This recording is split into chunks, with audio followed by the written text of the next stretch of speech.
फहमियां हैं आवाम में। खून जिसका हम लेते हैं उसको हम बोलते हैं डोनर। जो डोनर है ये 18 साल से 55-60 साल तक पर भी डोनर बन सकते हैं। डोनर की इतनी काबिलियत चाहिए कि उनका हीमोग्लोबिन नॉर्मल हो और उनको कोई खास दिल की या दूसरी कोई बीमारी ना हो जिससे खून लेने, खासकर दिल और गुर्दे की बीमारी देखते हैं, जिससे खून देने से कोई नुकसान ना हो। खून जो डोनर जो खून डोनेट करते हैं वो 15 या 20 मिनट में हम ले लेते हैं। वो करीब 300 से 350 ml के बीच में ये डोनेशन होता है। डोनेशन होने के एक 10 मिनट के बाद एक आम हरकत में डोनर आ जा सकता है और हो सकता है उसी दिन वो काम पे भी चले जाए। ये डोनर के बारे में है जी। अक्सर ये देखा जाता है कि जो लेने वाला है वो ये बोलता है कि हमको हमारे भाई का या बहन का या माँ बाप का या बेटा बेटी का इन्हीं का ब्लड चढ़ाना है। जी। ये एक्चुअली ये मेडिकली ये सही नहीं है। ठीक है डॉक्टर साहब, डोनर के बारे में आप बता चुके हैं। अब लेने वाले के जो पार्ट है कि किस तरह से उसको किसका खून चढ़ना चाहिए उस पर हमारी होगी डिटेल में इंशाल्लाह बातचीत। इजाजत हो तो हम जल्दी से इनका सवाल ले लें। Please call. गुड इवनिंग, आदाब डॉक्टर। वालेकुम सलाम। मैं हैदराबाद से बात कर रहा हूँ जी। हमारी बीवी को पेशाब के जरिए से खून भी जा रहा और रगा कमजोर है बोले डॉक्टर साहब जी। और थोड़ा इरफान हो गया था। आज हम हॉस्पिटल से ऑर्थोपेडिक में लेके गए हमारी बीवी को। खून का ग्रुप नहीं मिल रहा जी। मेहरबानी करके डॉक्टर साहब से पूछिए आप क्या करना चाहिए हम। और एक गुजारिश है मेरी आपसे। रामोजी राव साहब को मेरी तरफ से आने वाला साल मुबारक। बहुत शुक्रिया, आपको भी बहुत बहुत मुबारक हो। आपने अपना नाम क्या बताया था जी? नाम क्या है आपका? मेरा नाम अफजल मियां, मैं उनका पुराना सर्वेंट हूँ। अफजल साहब बहुत बहुत शुक्रिया कॉल करने के लिए। जो सवाल आपने उठाया है कौन सा ग्रुप है आपका जो नहीं मिल रहा है? हेलो जी, कौन सा ग्रुप है आपके वाइफ का? वो ग्रुप है। वो ग्रुप? हाँ वो ग्रुप में। अब वो दूसरा ग्रुप बोल के बता रहे वो लोग, उसके बाद बोले ग्रुप ही नहीं आ रहा बोलकर बोल रहे। वो नेगेटिव होगा आपका। मेरा वो पॉजिटिव है, हमारे पूरे घर वालों का वो पॉजिटिव है जी। उसके बाद भी जो है वो नहीं आ रहा, ग्रुप नंबर नहीं बता रहा। चलिए ठीक है, लेकर आते डॉक्टर साहब बताते हैं क्या करना है। अफजल साहब बहुत शुक्रिया कॉल करने के लिए। नाज़रीन यहाँ पर एक छोटा सा वक्फा लेते हैं और फिर वापस फौरन हाजिर होते हैं अफजल साहब के इस पूछे हुए सवाल के जवाब के साथ। जी हाँ, डॉक्टर रवि कुमार साहब स्टूडियो में मौजूद हैं, senior consultant haematologist and medical oncologist. Cancer और ब्लड डिजीजेस पर हमारी तफसीली बातचीत हो रही है। छोटा सा वक्फा, हम फौरन हाजिर होते हैं।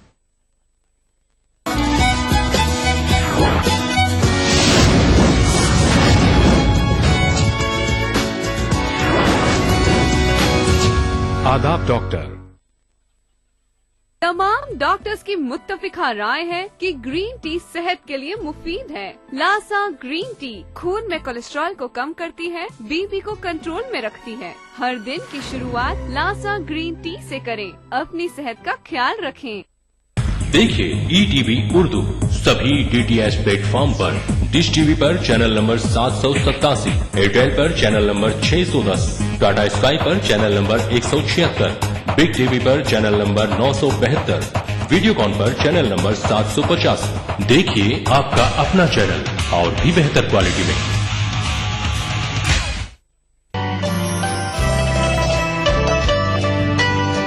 आप नाराज हों, रूठें कि खफा हो जाएं।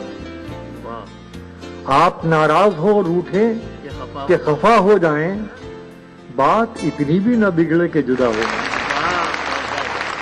6 महीने ही में यह हाल किया बीवी ने, साल भर बाद तो शायद कभी ख्वाबों में मिले।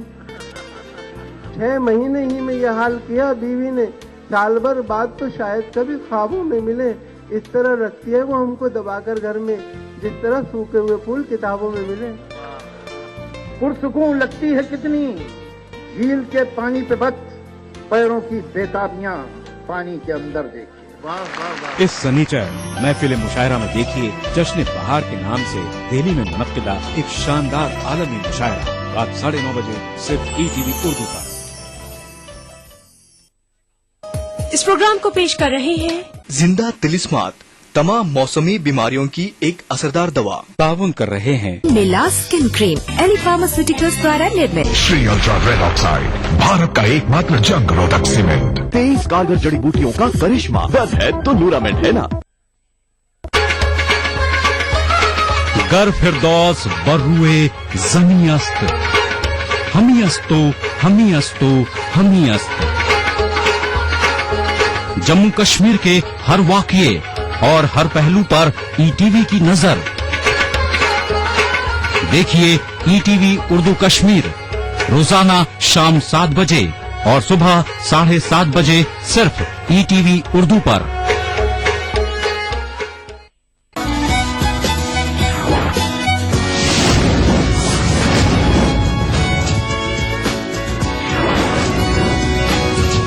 आदाब डॉक्टर।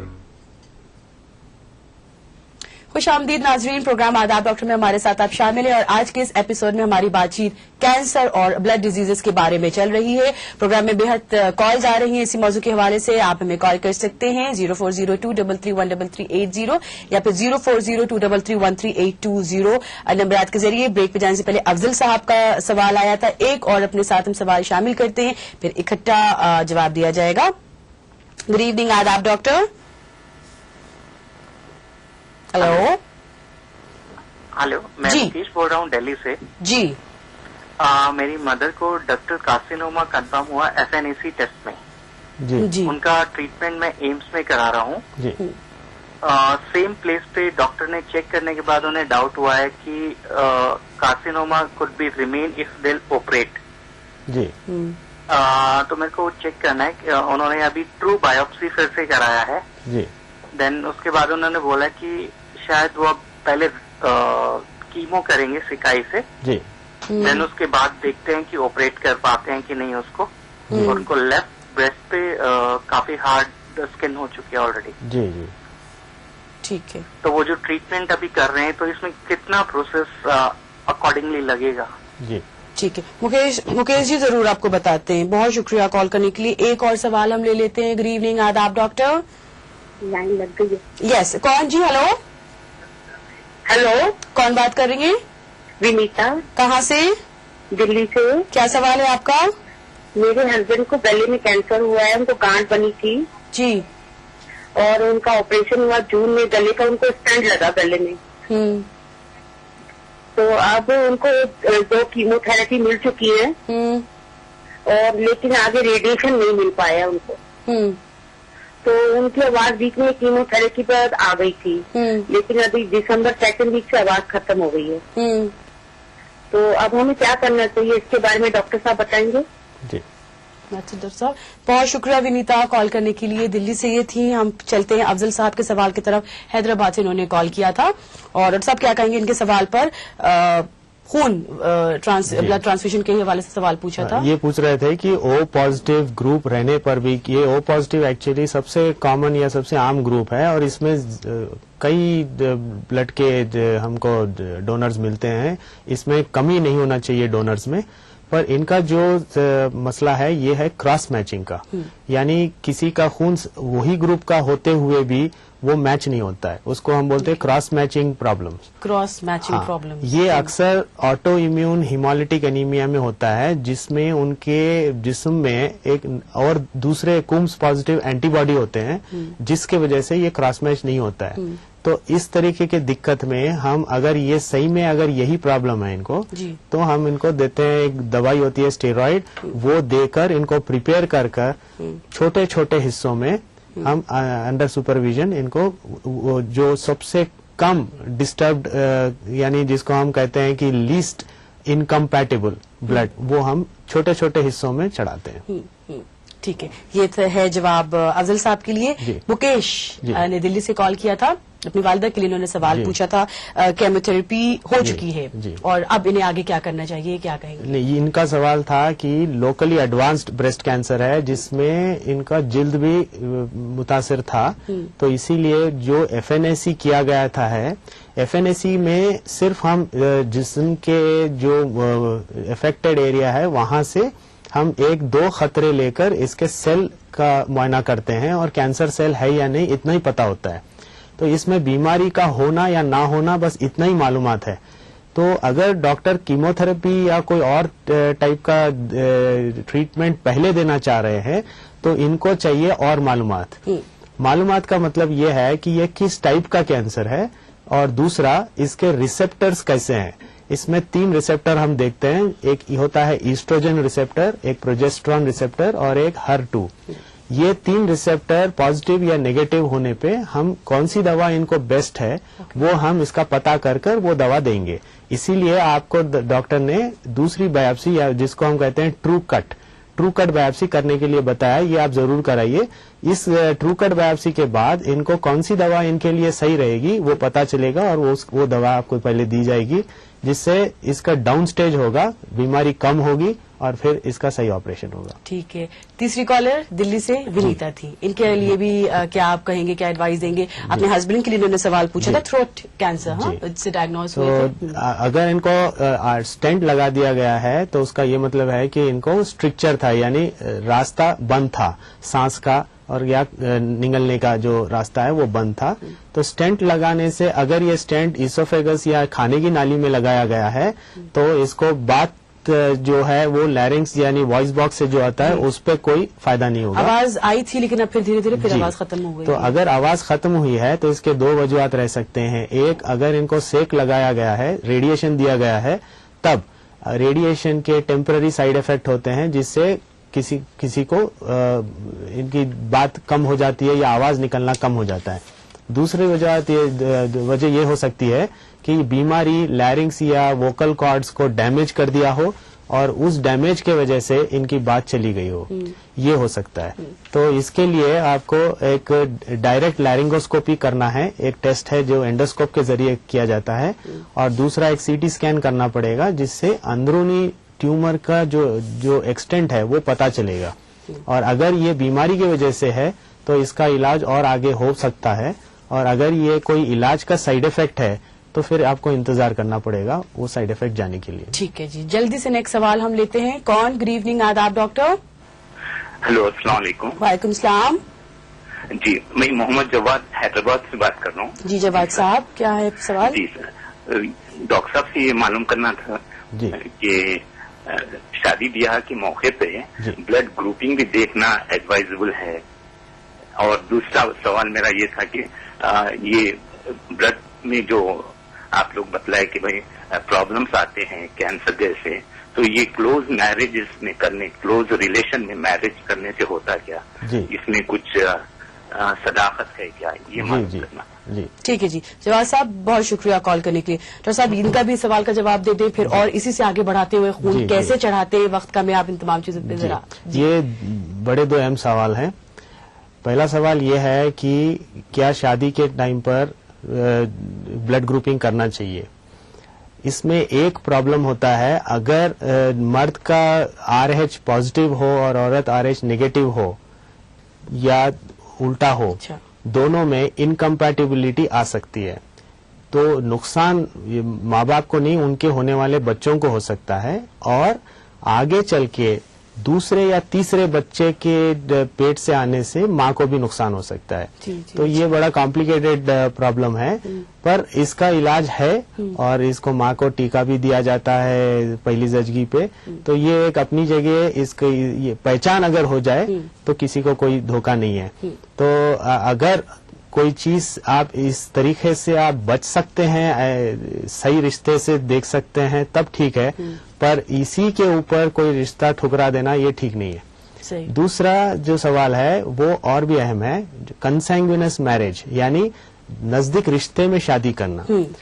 एक्चुअली जो मेडिकली हम कभी भी नजदीक के रिश्तों में शादी करना हम कभी नहीं सही समझते, इसको हम कंसैंग्विनस मैरिज बोलते हैं। तो आप कोई फर्स्ट कजन जो अंकल्स, आंट्स, चाचा ताऊ लोगों में या कोई मामा लोगों में या माँ के साइड या बाप के साइड अगर कोई फर्स्ट कजन्स हैं, इनसे रिश्ता शादी का नहीं करना चाहिए, क्योंकि अगर कोई डिफेक्ट हो जीन में और वो आधा हो, जीन के डिफेक्ट्स कई ऐसे होते हैं जो आधे होते हैं, जिसको हम रिसेसिव बोलते हैं। ठीक है।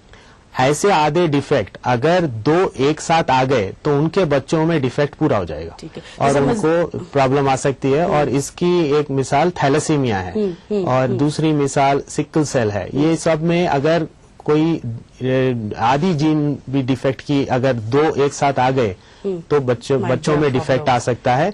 जरूरी नहीं है कैंसर आए। इंशाअल्लाह ताला मजीद इस पर हम बातचीत करेंगे। बहुत अहम सवाल था, बहुत अहम बातचीत पर हमने आपको यहाँ पर हल्का से पॉज मारा। इंशाअल्लाह डॉक्टर साहब मजीद हम इस पर बातचीत करेंगे। आज के लिए डॉक्टर रवि कुमार साहब बहुत बहुत शुक्रिया स्टूडियो में तशरीफ लाने के लिए। Thank you so much. आपका भी शुक्रिया। नाज़रीन आपका बहुत शुक्रिया प्रोग्राम में हमारे साथ शामिल रहने के लिए। इंशाअल्लाह मजीद इस पर आपको बातचीत इन्फॉर्मेशन आपको देते हुए फिर एक नए एपिसोड के साथ हम बहुत जल्द इंशाअल्लाह आपकी खिदमत में हाजिर होंगे। आज के लिए बस इतना ही। अपना ख्याल रखिएगा। खुदा हाफिज़, इजाजत दीजिए। हमारा पता है आदाब doctor, ETV Urdu, Ramoji film city, Hyderabad 501512। हमारा ईमेल एड्रेस है responseurdu@etv.co.in।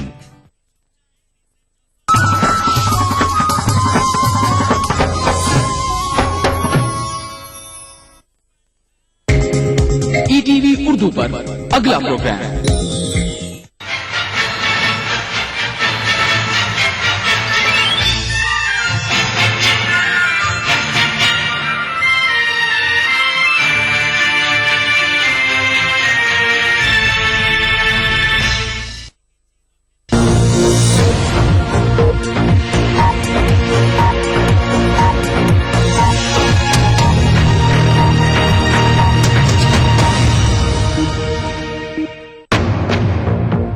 लंदन से ये है BBC ग्लोबल इंडिया का खास अंक। नमस्कार, मैं हूं नेहा भटनागर।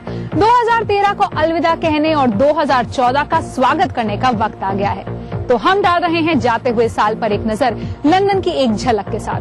ग्लोबल इंडिया में इस बार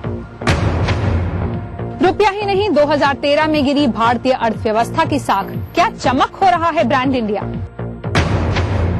सीरिया से लेकर पाकिस्तान तक कहीं नहीं दिखा अमेरिका का पुराना रौब।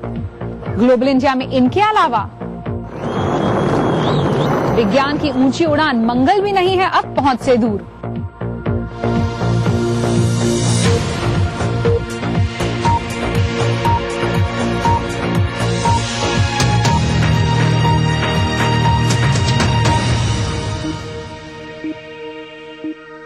स्वागत है आप सबका ग्लोबल इंडिया के इस ईयर एंड स्पेशल में। मेरे पीछे है बिग बेन और यहीं पर है ब्रिटेन की पार्लियामेंट वेस्टमिंस्टर, जहां वो लोग बैठते हैं जो लंबे अरसे से भारत की तरफ उम्मीद भरी नजरों से देखते रहे। लेकिन 2013 में बहुत कुछ बदला। भारत की अंतर्राष्ट्रीय साख पर सवाल खड़े हुए। वो अर्थव्यवस्था जो 2 दशकों तक तेजी से आगे बढ़ रही थी, कुछ रुकी, कुछ डगमगाई। कई लोग तो इमर्जिंग इकोनॉमी को स्ट्रगलिंग इकोनॉमी तक कहने लगे। आखिर क्यों और कैसे हिला ब्रांड इंडिया? दिल्ली से नितिन श्रीवास्तव की रिपोर्ट। चमचमाते शॉपिंग मॉल, दिन दूना रात चौगुना बढ़ता शहरीकरण और अंतर्राष्ट्रीय व्यापार के बढ़ते आंकड़े, यही कहानी रही है पिछले कुछ सालों से भारतीय अर्थव्यवस्था की। लेकिन जिस देश ने अपनी मजबूत बैंकिंग प्रणाली से 2009 का वैश्विक आर्थिक संकट तक झेल लिया था, उसी देश को इस वर्ष दो चार होना पड़ा ऐसे मुद्दों से जिन्होंने भारतीय आर्थिक नीति की नींद उड़ाकर रख दी।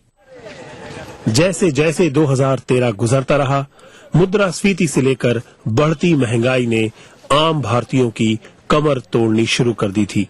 इसमें कोई दो राय नहीं कि हमारे कंधे झुके, हमारे नंबर्स गिरे और हमें कहीं ना कहीं एक नकारात्मक दृष्टिकोण से और हर चीज को देखने लग गए लोग।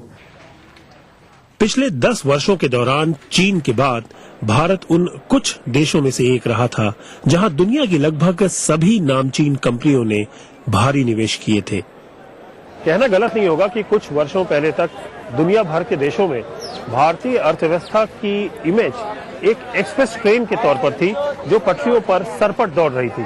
लेकिन 2013 में यही एक्सप्रेस ट्रेन एक पैसेंजर ट्रेन में तब्दील होती नजर आई।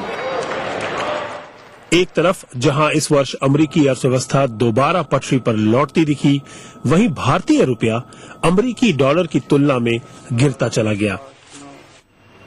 भारत की ओर बड़े निवेशों में गिरावट आई तो दूसरी तरफ सरकार को देश में सोने की खरीद फरोख्त पर बंदिशें भी लगानी पड़ी।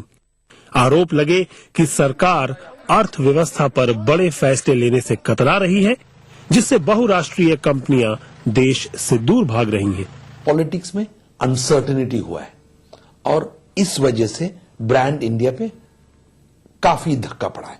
आपने जब वॉलमार्ट जैसे कंपनीज का इतना अपने एफर्ट डाइल्यूट किया, सारे चीजों में आपने पहले तो बहुत दरवाजे सारे खुले हैं, आप आ जाओ, पैसे जितने मर्जी ले आओ, अब आप टैक्स लगा रहे हैं। भारतीय शेयर बाजारों ने भी 2013 में बहुत उतार चढ़ाव देखा। वर्ष के मध्य में बड़ी कंपनियों के शेयर लुढ़के, वहीं जरा सी भी राजनीतिक स्थिरता और भारतीय रिजर्व बैंक के नए गवर्नर के पदभार संभालने के साथ ही भरोसा दिखा। लेकिन इस बात में कोई शक नहीं कि दुनिया की नजरों में भारतीय अर्थव्यवस्था की थमी रफ्तार ने एक नकारात्मक संदेश पहुंचाया। बहरहाल वर्ष के खत्म होते होते चीजें सकारात्मक जरूर दिखी हैं। विकास दर संभलती नजर आई है। आने वाले समय में दुनिया की बड़ी अर्थव्यवस्थाएं भारत की ओर ज्यादा पैनी नजर बनाए रख सकती हैं। नितिन श्रीवास्तव, बीबीसी, दिल्ली। इसी मुद्दे पर और बात करने के लिए हमारे साथ हैं क्रानफील्ड स्कूल ऑफ मैनेजमेंट से प्रोफेसर सुनील पोशाक वाले। प्रोफेसर पोशाक वाले, स्वागत है हमारे कार्यक्रम में। यही जानना चाहेंगे आपसे सबसे पहले कि यहाँ विदेश से देखें तो किस तरह से दिख रही है ब्रांड इंडिया विदेशी निवेशकों के लिए? देखिए, ब्रांड इंडिया की जो एक छवि थी वो काफी धूमिल हो गई, उसमें काफी मंदी हो गई।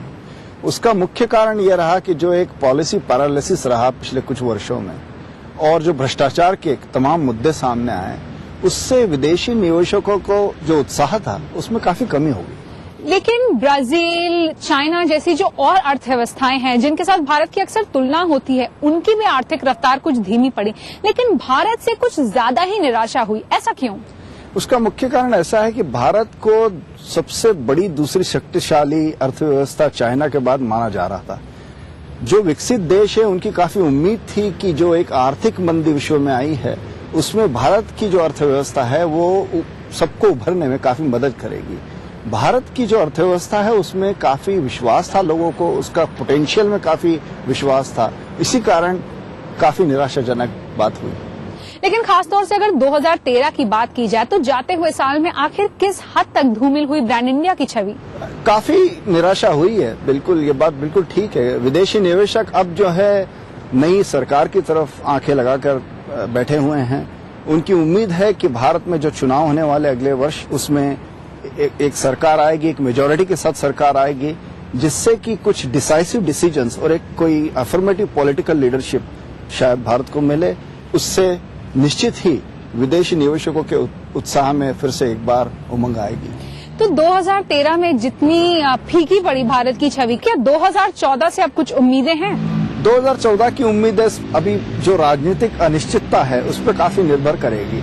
ये अगर ये राजनीतिक अनिश्चितता हट जाती है, अगर एक सरकार, अच्छी सरकार आ जाती है पावर में, तो उससे एक जो पॉलिसी, जो क्लैरिटी है पॉलिसी के बारे में, एक विदेशी निवेशकों को एक क्लियर सिग्नल मिलना चाहिए कि आखिर सरकार चाहती क्या है।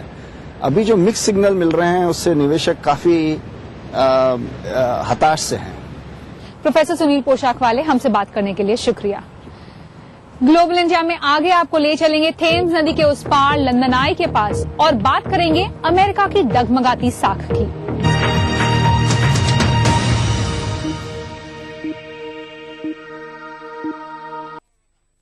देखिए ETV उर्दू सभी DTH प्लेटफॉर्म पर, डिश टीवी पर चैनल नंबर 787, एयरटेल पर चैनल नंबर 610, टाटा स्काई पर चैनल नंबर 176, बिग टीवी पर चैनल नंबर 972, वीडियोकॉन पर चैनल नंबर 750। देखिए आपका अपना चैनल और भी बेहतर क्वालिटी में।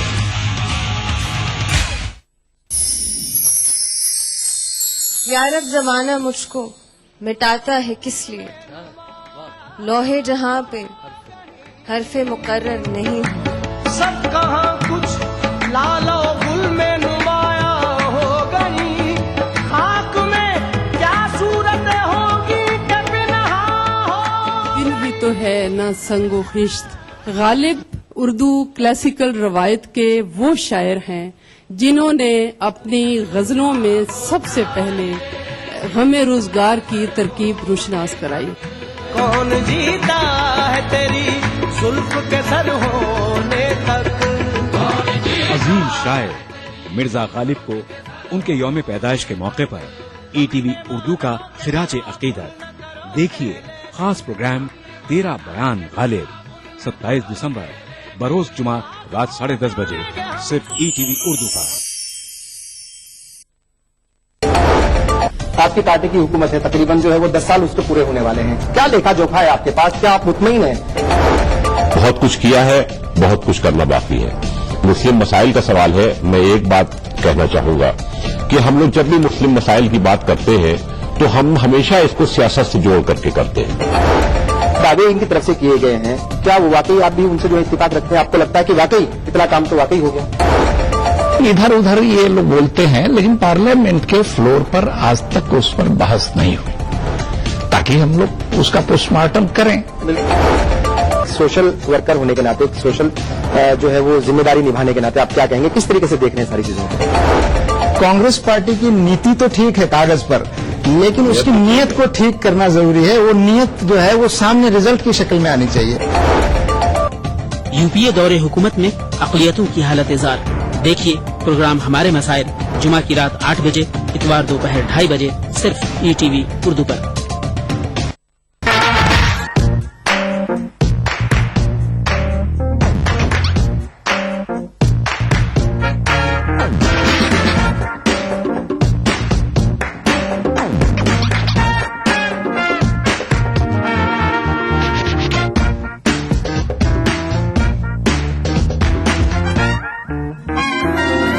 चटपटे और लजीज पकवानों का जायका अक्सर रसोई, पीर का जुमा दोपहर 1:30 बजे सिर्फ ईटीवी उर्दू पर।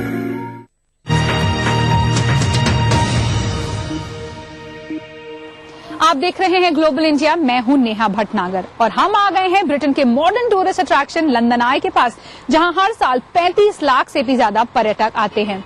और अब बात अमेरिका की। दुनिया भर में अपना दबदबा बनाने वाले अमेरिका का रुतबा इस साल कुछ कम होता हुआ दिखा। चाहे बात हो ओबामा केयर के चलते अमेरिका के ठप होने की या फिर सीरिया में दखल देने से कतराने की। 2013 ने अमेरिका की छवि कुछ बदली सी देखी। वॉशिंगटन से ब्रिजेश उपाध्याय की रिपोर्ट। नया मौका, नई शुरुआत, लेकिन अंदाज वही। जनवरी की एक सर्द सुबह बराक ओबामा ने दोहराया एक बेहतर कल का वादा। A decade of war is now ending. An economic recovery has begun. युद्ध का दशक खत्म हो चुका है, आर्थिक सुधार शुरू हो चुका है। अमेरिका के सामने अभी असीम संभावनाएं हैं। मेरे प्यारे देशवासियों, हम इस अवसर का लाभ जरूर उठाएंगे, तब तक जब तक कि हम मिलकर ये प्रयास करेंगे। लेकिन दिसंबर आते आते घरेलू राजनीति के थपेड़ों ने उनकी लोकप्रियता आधी कर दी है। कई मित्र देश उनकी नीतियों से नाराज हैं। अफगानिस्तान में करजई अपनी जिद पर अड़े हैं। पाकिस्तान शिकायतों का पुलिंदा लिए खड़ा है। चीन अब आंखें दिखाने लगा है। आलोचक उनकी विदेश नीति पर अमेरिका को कमजोर करने का आरोप लगा रहे हैं। मुझे लगता है कि इसमें कुछ तो सच्चाई है। विदेश नीति से जुड़ी समस्याओं पर राय ये है कि अमेरिका बैकफुट पर है, वो सक्रिय नजर नहीं आ रहा। सीरिया पर हमले की पूरी भूमिका उन्होंने तैयार की। मित्र देशों को भी राजी करने की कोशिशें हुई, लेकिन रास्ता कूटनीति का चुना। अमेरिका दुनिया का दरोगा नहीं है। दुनिया में बहुत खराब चीजें हो रही हैं, पर उन सब को दुरुस्त कर पाना हमारे बस में नहीं। मगर थोड़े से प्रयास और जोखिम से अगर हम बच्चों की जान बचा सकें तो हमें कुछ करना चाहिए। आलोचकों ने कहा कि धमकी देकर हमला न करके अमेरिका ने दूसरे तानाशाहों के हौसले बुलंद किए हैं। ईरान के साथ समझौता और बातचीत की शुरुआत विदेश नीति की एक बड़ी कामयाबी के तौर पर पेश की गई, लेकिन अमेरिका के सबसे करीबी दोस्त इसराइल ने अपनी नाराजगी जाहिर करने में बिल्कुल देर नहीं लगाई। जिनीवा में जो कुछ हुआ वो ऐतिहासिक समझौता नहीं था। ये ऐतिहासिक गलती है। इससे दुनिया ज्यादा सुरक्षित नहीं हुई है। कांग्रेस भी इसे पूरी तरह से सहमति देती नहीं नजर आ रही और कुछ जानकार अभी से ही कह रहे हैं कि ये समझौता शायद ही आगे बढ़े। मुझे नहीं लगता कि कोई पुख्ता समझौता हो पाएगा जो ईरान को अपने परमाणु कार्यक्रम को आगे बढ़ाने से रोक सकेगा या ईरान को स्थायित्व की ओर ले जाएगा। माना जा रहा है कि आने वाले साल में चुनौतियां और जटिल होंगी, लेकिन अमेरिकी विदेश नीति के लिए एक मौका भी होगा नए सिरे से नेतृत्व दिखाने का। जब तक ओबामा की तुलना बुश से होती थी, वो हर जगह अव्वल नजर आते थे, लेकिन व्हाइट हाउस की दूसरी पारी में दुनिया सिर्फ उन्हें देख रही है। उनके आलोचकों का भी कहना है कि दुनिया को आज जिस तरह के नेतृत्व की जरूरत है, ओबामा में वो काबिलियत है, लेकिन जरूरत है उसे परिभाषित करने की और फिर उस पर अमल करने की। Brajesh Upadhyay, BBC, Washington. और अब 2013 की कुछ और